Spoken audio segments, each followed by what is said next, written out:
Okay, nandito kami ngayon sa shop kasi gusto naming maging mekaniko. Anong nagawa natin, bro?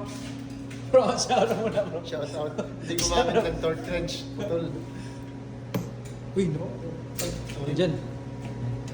Dapat tayong ilaw. Kuya, magagawa ba? Oo. Kung wala sanang gulong ng sasakyan, yung lumilipad na lang, okay na rin eh. Pero hindi ganun kataas na lipad.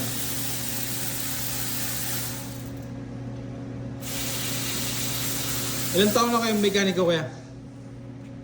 Hindi na pa. Mga 70 years na siguro? Sobra. Sobra. 65 pa lang ako. Sobra yun. Hindi ka lang bro. Nag-aayos ka na pala kung hindi ka pa pinapangarap. Nagmamekaniko ka na.